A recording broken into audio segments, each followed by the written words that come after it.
What is going on, you absolutely beautiful motherfuckers? I hope you guys are having a good time.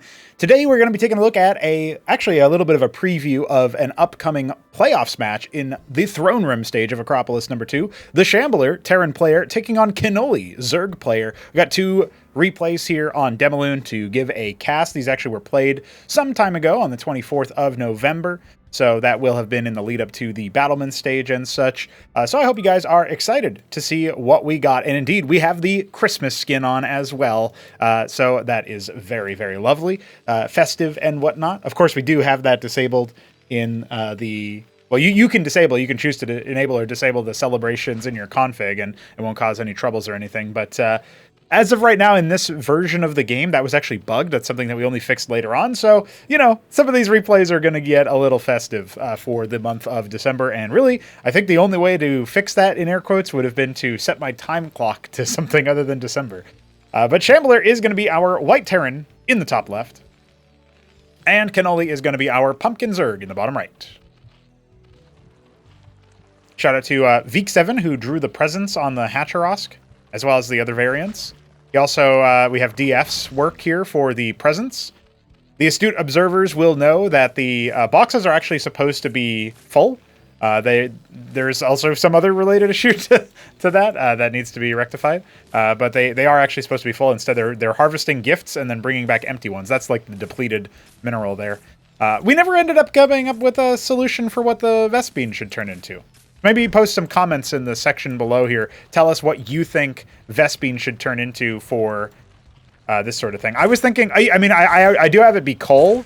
As you can see, there's like that little object that they're returning is actually coal in different sizes and stuff. I do think that that's fine. However, it's probably a good idea to change the actual geysers into something else, right? So anyway, just I guess it could be a coal mine or something.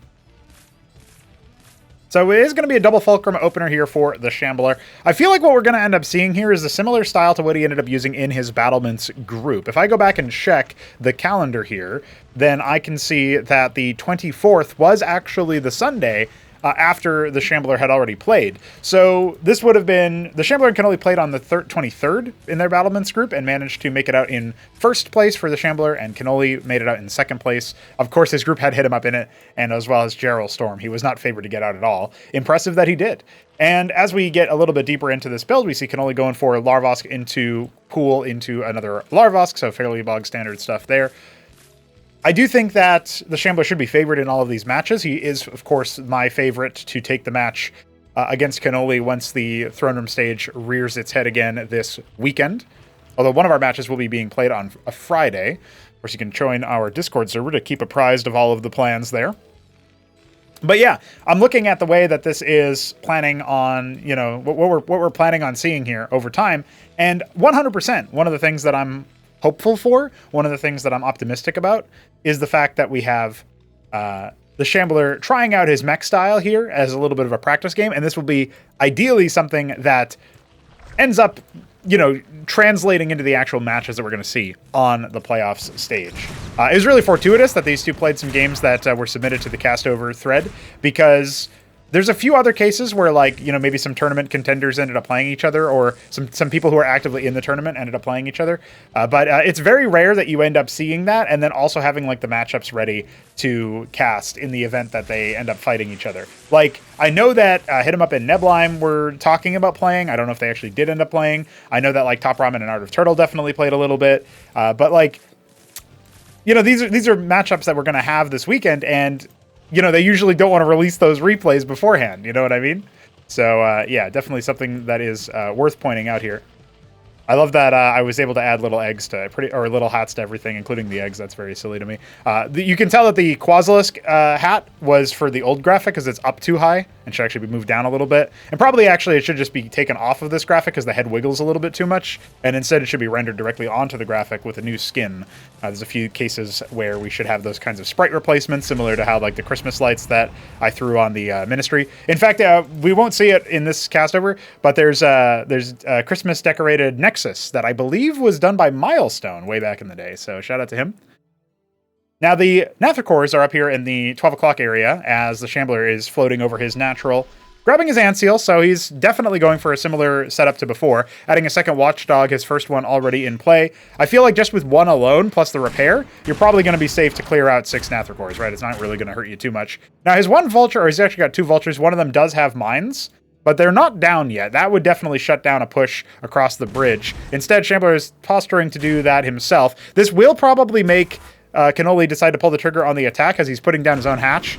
And so he wants to maybe try to stall this attack out, and then obviously he's dogging it so that when it inevitably has to return home to deal with the Nats, then he can maybe try to heckle a little bit. But little to his knowledge, there are already 2 Watchdogs here, so that becomes a lot less deadly when the Nathricors can't actually do the job. So Kenoli struggling a little bit in the micro department there, trying to pull those Nats back and save them for a later date would have definitely been a better idea. We still don't have an alternative tech node. He did invest pretty heavily into the pool tech tree, right? Going up to that pond upgrade so that he can get access to the flyers and as well as the enhanced Zethricore, the Vorvigor. So he is going to be moving down with that, trying to go for a surround, trying to break down the energy. He does end up sniping an Ant Seal. Very good targeting there from Kenoli, and it has to be said, Shambler struggling a little bit with the unit positioning, but now he's got a very deadly little concave there, little line. He is walking directly into his own Cyclops explosion, so I think that's actually brought down this force enough that they will be overwhelmed by what Kenoli has on offer.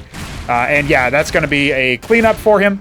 Remember that kiting backwards, courtesy of the splash damage, is still going to be a good move for Shambler to be maximally efficient here, but he is on the back foot, and he will have to cancel the attack. That one Ant Seal is not going to die, but it would be funny if it did. It's not actually on hold position. It'll be pushed away once the shields expire.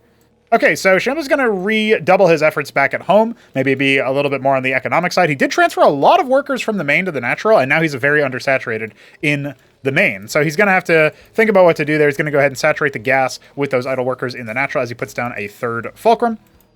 And looking at what Kenoli's situation is, yeah, sure, he was behind when it came to the economics, right? He got his hatch down on the natural a little bit slower. His Nathricors really didn't do anything, but he was able to hold with a lot of Quas and Vorvs to deal with the push, and I think a large portion of that is due to the fact that Shambler sacrificed one of those Ant Seals. He wasn't able to muscle over the bridge before. Maybe Kenoli overextended a little bit there to allow that, but at this point you can see Kenoli has held it. He's brought the worker lead within a margin of error to some degree, and he is going for the Hydrith Den. So I'm guessing he's going to be transitioning into Bactylisks at this point for that tier 2 spike. He does almost have enough Vespene to go straight to tier 2. And when you scout that the enemy mech army is a little bit on the smaller side, if he had sent in another couple of Zeths just to confirm that, honestly, I wouldn't hate going straight to tier 2 from Kenoli's POV. He's actually not making anything right now, so maybe that's exactly what he's going to do. I just feel like he can't know how good a choice that really is right now. And yeah, he is going to go ahead and err on the side of caution, even though he's floating a ton of money. He is going to go ahead and grab that ski-backed scab as well as a couple of Hydras so that he can turn them into Bactylisks a little bit later on. So we do have the first stockade up and running for the Shambler. He's going to go ahead and add that Vestry so you can get some Shamans up. The Palladiums mean Phalanxes in this particular case, adding another Palladium up there. He ends up taking that Fulcrum away from the wall. Interesting choice. I like a little bit of the map control Kenoli has. I do feel like he could have a little bit more, but these Quas are on drop watch. He's even got another one off to the side over here as well in case one of them sneaks by somehow. This Blackjack is actually going to go ahead and clear out the top left, or the 12 o'clock, so that his Ministry can float over. Good moves and instincts from the Shambler. Played too many games against Neblime, or whoever else might just garrison one unit in a current spot. Actually, when Neblime went on his Zerg championship run back in Acropolis number 1, Ascension number 7 was his Terran championship, he was very notorious for just sending a couple of Zethicors across different areas, garrisoning each base with a Quas just so he knew 100% when you were taking an expansion and such. And I feel like there's an extent to which that has fallen out of favor, not because it's bad, but because people haven't been doing it. And so I do think that that's kind of interesting. I think if once you get into those even keel games, you really do want to see if you can make that happen. So now, Ant Seal's leading the stack. There's 6 of them up and running right now. That's not a small number, particularly when there's no Bactylisks actually with this army. You can see them shuffling on over, trying to take command of this spoke, but instead it's a lot of dead Quas, and really no casualties on the Terran side to speak of. Now he's got the cliff advantage. A Hydra and a Bactylisk are going to get absolutely shellacked. A couple more here. Bad unit control from Kenoli, going to go ahead and cede some of the ground there. He is going to pull back and try to set up himself a bit of a flank, as 15 more Hydras are in production. You know, I like his instincts to position a lot of his Zerg units off to the side over here, but I wonder about this position because the Shambler's up on the lower spoke. 6 o'clock being taken, nothing at 3 o'clock. So Kenoli's kind of more or less keeping even when it comes to the base count. I would love to see him send a couple of Zeths up to the 12. He knows that it was cleared by the Blackjack, so he should know that there might have been an instinct or an intention to take that base. So I'd really love to see him just send a bunch of fast-moving units. Like, I think back to how Hit 'em Up played versus Kenoli on Near Impact. All of the Zeth run-bys, realistically speaking, I think that actually kept Hit 'em Up pretty much in the lead for that game. Now, this 6 o'clock position should be stomped on by the Shambler, and now, you know, your position over here, you're just going to clear out the Vultures or whatever and not really have too much to speak of. So as he pulls his army down from that 3 o'clock position, what else does he have? He has a bunch of units on his main ramp. These Vultures are going to get taken out. Looks like their mines must have already been laid. Maybe back over here. Yeah, it looks like there's a bit of a minefield over there. Some idle workers at 12. Not really a huge deal right now. Shambler switching into Madrigals so he can guard himself versus any air switch. But also, when you deploy enough Madrigals, you can help clear through the Vorvs very nicely. I think they synergize pretty well with, like, Cyclops. Maybe a little bit of Cyprians as well there, although we don't see that. Kenoli has so much money, but it's not actually spending it on anything right now. Instead, well, he's trying to set up for the Giga Surround. I'd love to see him just, like, pull up his hatch hotkey and, like, order up a bunch of Zets or something. We see him do that now. Barely tickles his mineral bank, and now he's going to go ahead and try to go for the Surround. Anseal's protecting the Phalanxes on the right-hand side, but it's not enough to prevent them from going down. One of them is about to pop. Oh, there we go. A second one down. And yeah, all the Phalanx is going to get cleaned up. Very nice Surround here from Kenoli. Sure, a lot of Hydras and a lot of Basilisks do end up going down, but that was a very important victory for him. Now, the one thing has to be said, he still didn't do any counterpunch. If you think about all the Zets that he made, he could have made those a lot sooner and sent them up towards 12 o'clock. Now Shambler going to go ahead and start dropping some structures over here to just make the movement through the base a little bit harder, which I do like. This base was updated semi-recently before the tournament actually began, after... I think it was before the Gauntlet stage, actually, to add this unpathable terrain, but also to remove a ramp that went here, so that if you had to attack this base, you had to really go around the world, so to speak, to actually hit it. So that is, shout out to Jujic for those updates. I feel like that definitely made the play around this base a little bit more interesting. But that being said, it does mean that if you want to try to wall things off or whatever, you don't have as much space to work with as you would like. Vorv, of course, finishing up over here at the northern spoke. Kenoli, once again, having a little bit of tempo on the map. But only now taking his 3 o'clock. Still never ended up retaking 6. Thinks maybe there's still a unit over here, and indeed there is that one Cyclops that did a little bit of damage earlier. So it's going to get cleaned up, and the Shambler will now know that, okay, that base is indeed going to be taken. He actually never got eyes on 3, so he doesn't know if Kenoli isn't on 3 base this whole time. In fact, if I'm playing against a Zerg player, I kind of expect that that's the case. But Kenoli staying on 2 base definitely has enough money to drop the tier 2, instead of adding a lot of hatches to try to spend down his minerals. You know, he could still add 3 or 4 more. But there it is. Okay, I was going to say, tier 2 now on the way for Kenoli. Shambler playing a little bit slower tempo is allowing his opponent to get up there. But his own tier 2 is also on the way. And I guess generally speaking, I feel like Terran should be able to get to tier 2 a lot faster than their opponents. That was a nice splatter from those Vorvs. Nice Mavericks finishing up just in time to stop those Vorvs from getting on top of the Phalanx. But as of right now, there's not really anything here that Shambler can position to try to deal with this. So all the Vorvs are going to get on top of the Phalanx. That's all the artillery more or less gone. Sure, there's a couple of units inside that anchor, but it's not going to be too significant. And these Basilisks slowing reinforcements are going to allow the rest of this force to come on in. I feel like that might have just been a Brood War pathing moment that the Kenoli's units went down the bottom, but it ended up being pretty useful. He's adding a lot more economic damage to his position as a result of that. Shambler now going to go ahead and try to, you know, push those units back off of the northern area and also try to clear out the space. He won't end up losing the Ministry, but he lost almost every single Mason and even lost the 2 stockades there as well. Plus the 5 Phalanxes. I mean, that's not an insignificant amount of money invested into those units, especially when you consider the Fulcrum training time. Iroll RS now complete, going straight into the Calcure Lake. Okay, so we kind of know what Kenoli's going to be doing because he's got 21 Quaz pairs in production. Now, this force will be routed. Nice movement from the Shambler to try to punish this army and completely erase it from the map so that it's no longer in contention. Now he might be able to go ahead and try to pick off this base over here at the 3 o'clock position. Worth noting that this ramp is the only way in. There used to be a ramp out this side, but it was also removed in the same update as before. Now, that being said, Kenoli's army is not in a good position to try to respond to this. He definitely does not have that much going on for him on the map control side either. Just kind of banking on his money, waiting for that Calcure Lake to finish. His Quaz are moving across the map. They'll likely, a lot of them are going to turn into the Lyrilusk as soon as they are available. You can see him hit the stop key, cycle through. Okay, it ends up making 25 Lyrilusks. So that will be a pretty scary army pretty soon.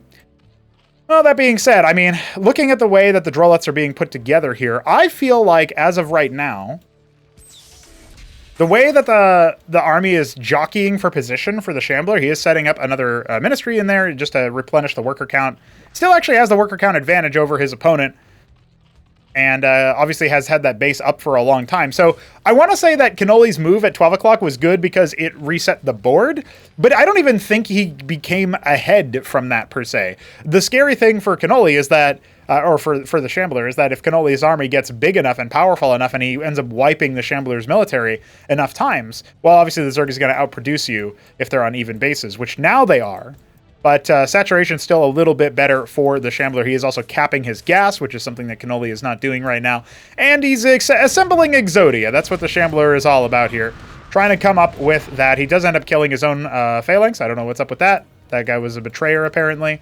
Not worth it. Didn't give him a Christmas gift, something like that. Now, when you've got Apostles and Ancials, those two together are already pretty good. If you can end up getting the Shamans revived as well, suddenly it's going to be a lot harder to break through. Now, there's not really any of those supportive units over here at this northern spoke, and so even though the army is over here taking quite a few hits courtesy of the phalanxes, that's just going to slow them down. Now, Kenoli doesn't end up charging up the ramp. This is going to give the Shambler time to evacuate all of those workers. I don't think that really Kenoli has the DPS to necessarily kill these ministries. He might be able to get one of them down at the very least. We'll see what his focus fire ends up looking like, but that army just entirely got wiped. Now the phalanxes up here are going to go ahead and be shooting across the pond, a little couple of shots across the bow. Yeah, those ministries are not going to end up dying. It'll clear the reservoir, you know, stop the mining time. That's a pretty good move there.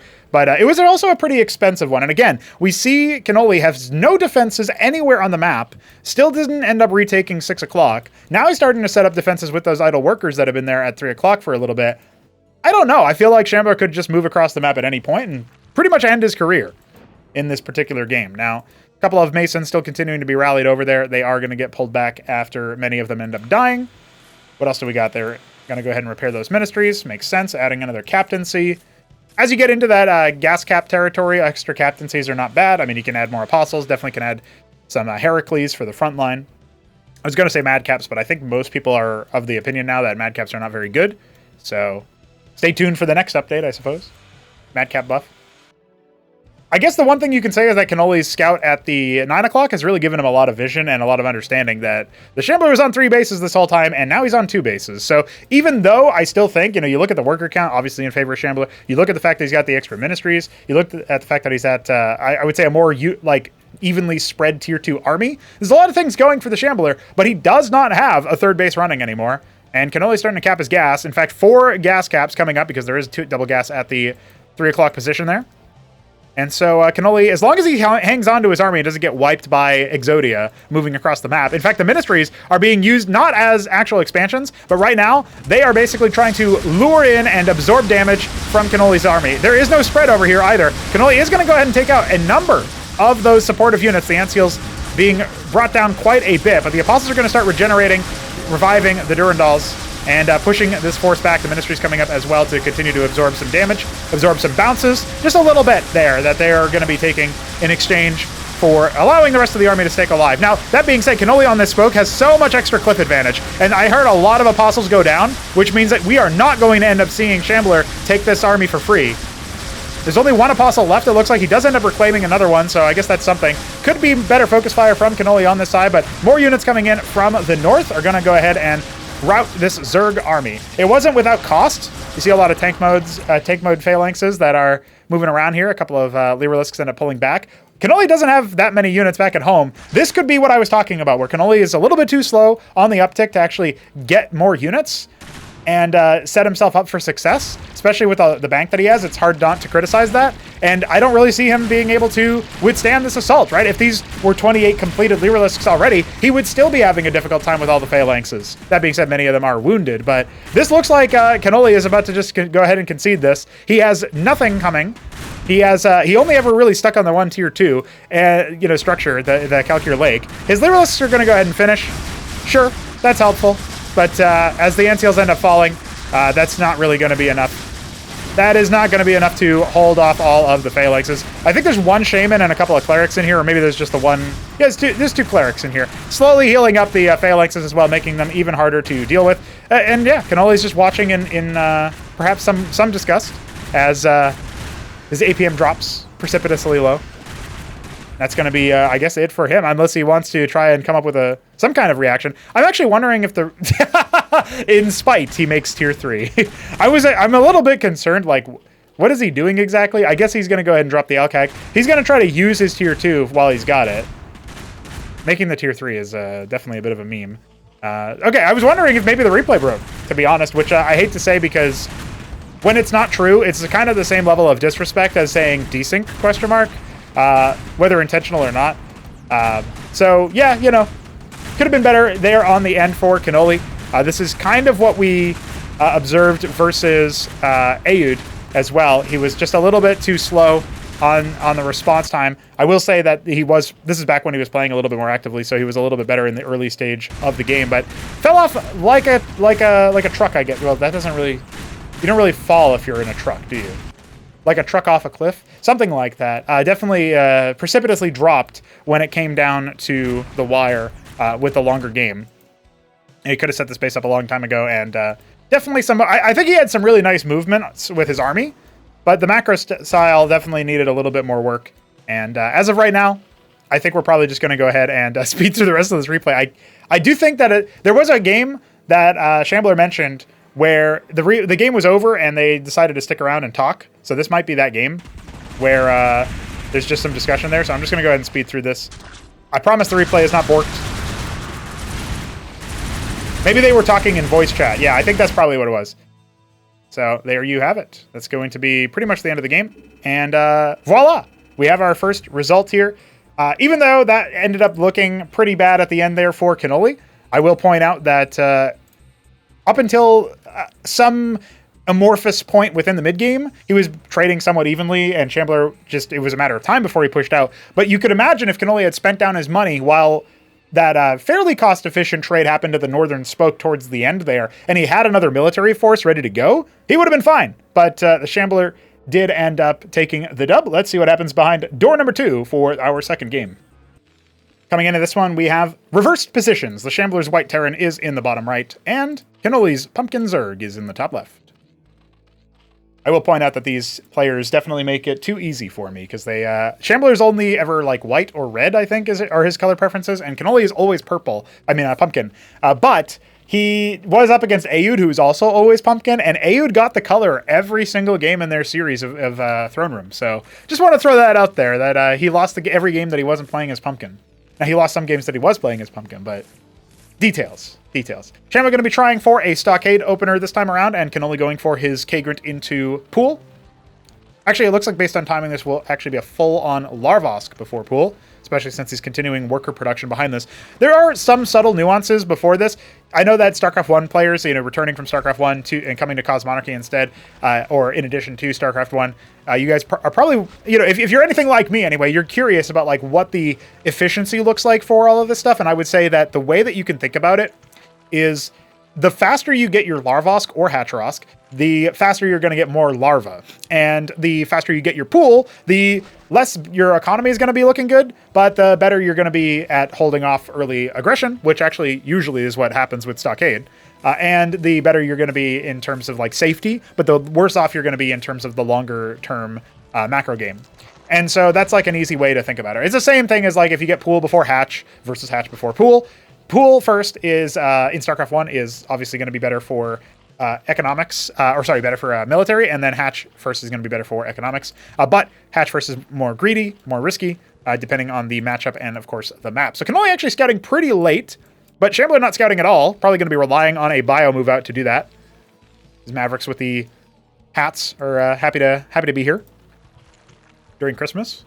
This is like, you heard about that Christmas during the World War I, the Great War, where you had the trench warfare pause and everybody played soccer or whatever.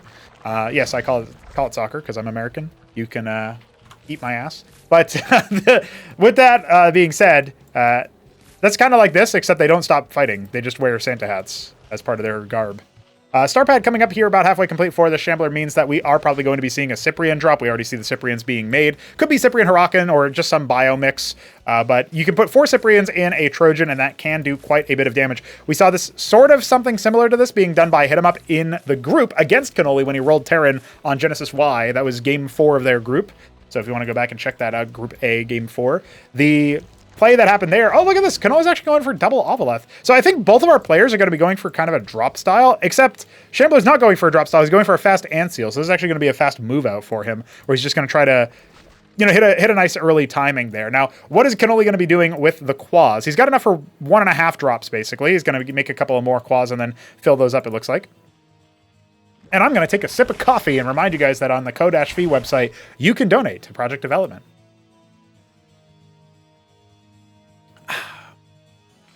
I'm trying the Super Coffee Espresso. It's not bad.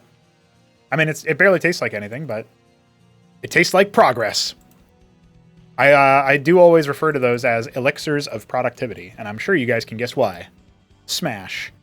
Now, speaking of Smash, I do feel like the Shambler is going to be able to really, really easily muscle on through this, but he could end up in a situation where he loses all of his infrastructure, and then we enter into base race style, where Kenoli has a little bit of defensive posture here.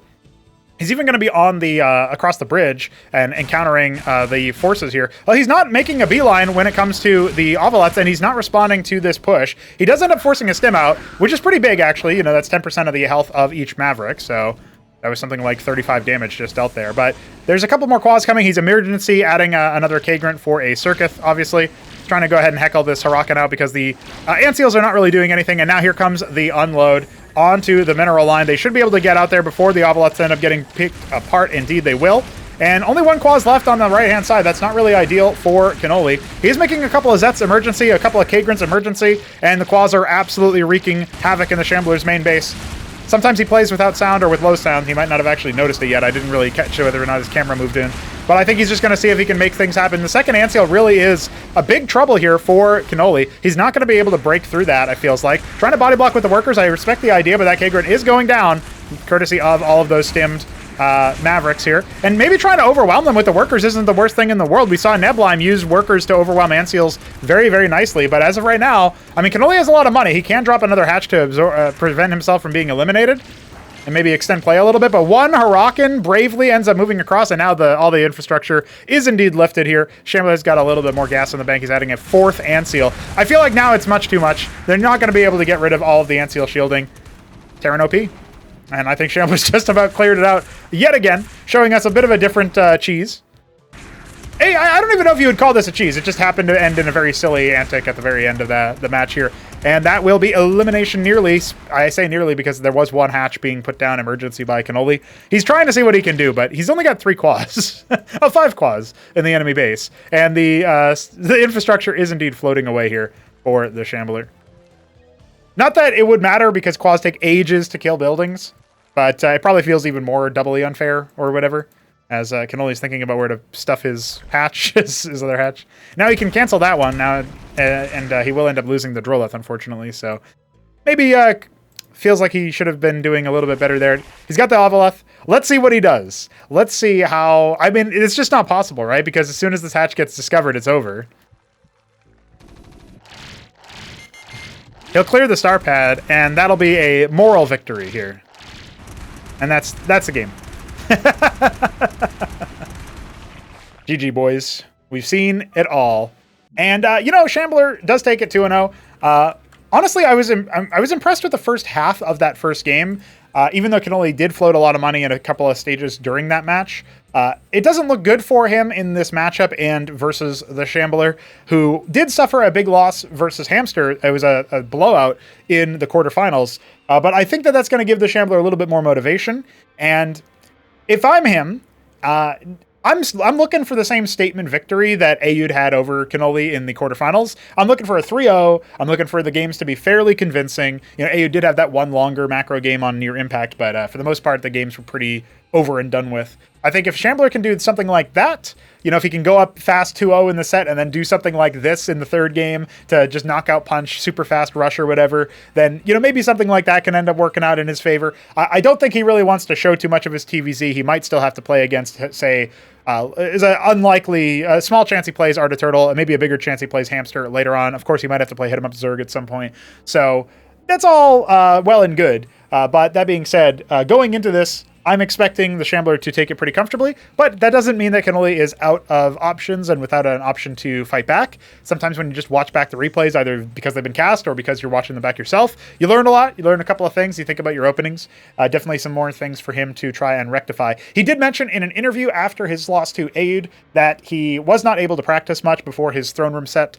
Hopefully that is the difference between his Aid set and his Shambler set, because even though I'm saying that Shambler should be looking to 3-0, I still also think that it would be really good if Kenoli got a game in, went for the, did his best to do the upset, really tested Shambler and gave us some good games. But all that being said, it's up to Kenoli to prove to us that this whole ordeal with him making it so deep in the tournament, making it out of the gauntlet where nobody had him out, making it out of his group with Hit 'em Up in it, which definitely nobody had him coming out. Yeah, if people can get to a point where they can say, finally, yeah, we're not doubting Kenoli anymore, he's a legit player, then, that it's up to him to prove that to all of the naysayers out there, is all I'm saying. That's how I'm going to try to narrative build this upcoming match. So I hope you will join us on Saturday for the Shambler versus Kenoli. I hope you'll join us on Friday for Hit 'em Up versus Nebline. And then on Sunday, we've got 2 matches for you. It's going to be Top Ramen versus Art of Turtle, and it's going to be Hamster versus Aud. GG's, and until then, just stay subscribed for more content like this. We'll be back with more previews of some of the players that are coming up. I'll see you then.